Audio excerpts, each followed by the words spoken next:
kami daripada kumpulan Blazam pada hari ini membentangkan salah satu tajuk kami, yaitu kelas makanan dan kepentingannya.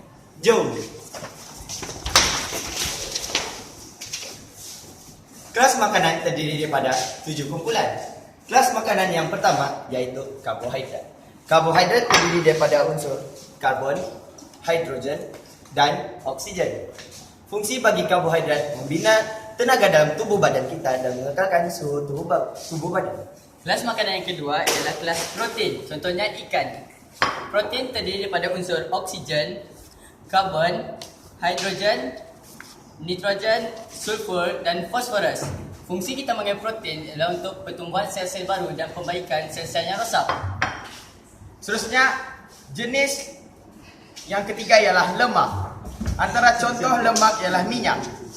Minyak memiliki 3 unsur, iaitu karbon, oksigen, dan hidrogen.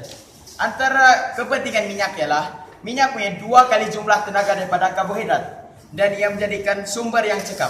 Seterusnya, lemak juga membentuk lapisan lemak di bahagian bawah kulit dan mengawal suhu badan. Seterusnya ialah kelas makanan yang keempat, iaitu garam mineral. Garam mineral adalah penting untuk penyelenggaraan fisiologi badan kita. Unsur-unsur yang terdapat di dalam garam mineral ialah kalium, natrium, ferrum, iodin, kalsium, dan yang terakhir ialah fosforus. Kelas makanan yang kelima ialah vitamin. Vitamin ialah sebatan organik yang diperlukan oleh badan manusia dalam jumlah yang kecil.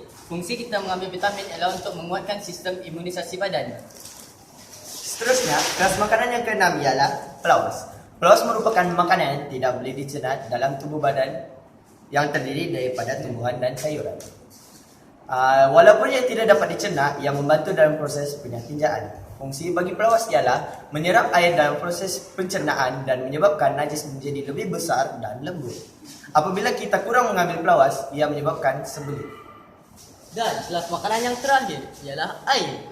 Dalam badan manusia, kita mempunyai 2/3 atau 70% air. Air bertindak sebagai pelincir di dalam badan kita dan mengawal suhu badan kita.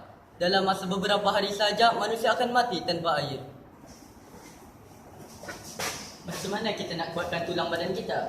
Bagi memperkuatkan lagi tulang dalam tubuh badan kita perlu mengambil protein. Apabila kita mengambil protein, tulang-tulang yang terdapat dalam tubuh badan kita akan lebih kuat dan lebih sehat. Jom kita pergi ke carta piramid makanan. Ini adalah carta piramid makanan mengikut kelas makanan dan kuantiti yang sepatutnya diambil.